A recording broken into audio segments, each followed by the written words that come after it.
बनस्थली विद्यापीठ की विशेषता उसकी पंचमुखी शिक्षा है, जो लड़कियों के सर्वांगीण विकास को व्यवहारिक रूप देती है।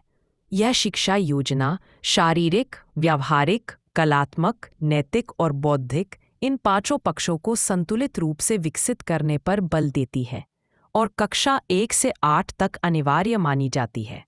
पहला, शारीरिक शिक्षा। शारीरिक शिक्षा के अंतर्गत ड्रिल, योग, खेलकूद, घुड़सवारी, तैराकी आदि की व्यवस्था की जाती है ताकि छात्राएं शारीरिक रूप से स्वस्थ और सक्षम बन सकें। स्वास्थ्य नियमों, स्वच्छता और बीमारियों से बचाव के उपायों की जानकारी देकर उन्हें स्वयं तथा परिवार की स्वास्थ्य के प्रति जागरूक बनाया जाता है।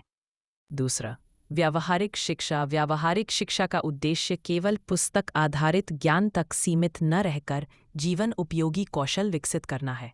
इसमें घरेलू स्वच्छता, पाक कला, अचार और जैम बनाना, बुनाई, सिलाई, पेंटिंग, रंगाई, कपड़े धोना और फटे कपड़ों की मरम्मत जैसी गतिविधियां शामिल होती हैं। माध्यमिक स्तर पर बिस्कुट और साबुन बनाना तथा गृह विज्ञान के माध्यम से घर परिवार के वैज्ञानिक संचालन की समझ विकसित की जाती है। तीसरा, कला शिक्षा। कला शिक्षा के अंतर्गत छात्राओं को किसी न किसी कला में दक्ष बनाने पर बल दिया जाता है, जैसे चित्रकला, मूर्तिकला, संगीत और नृत्य। नियमित प्रशिक्षण के माध्यम से सौंदर्यबोध, सृजनात्मकता और भावाभिव्यक्ति की क्षमता को विकसित किया जाता है ताकि उनका व्यक्तित्व केवल उपयोगितावादी न रहकर संवेदनशील और रचनात्मक भी बन सके।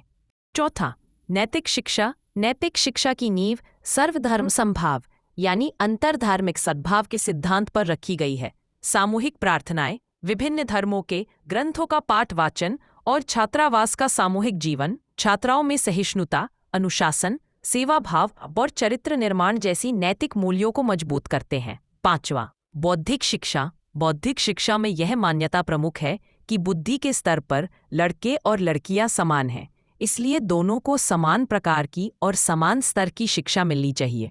भाषा, गणित, विज्ञान और सामाजिक विज्ञान जैसे विषयों को इस प्रकार पढ़ाया जाता है कि केवल परीक्षा उत्तीर्ण करना लक्ष्य न रह जाए, बल्कि विश्लेषण क्षमता, तार्किक सोच और जीवन से जुड़ी समझ विकसित हो सके।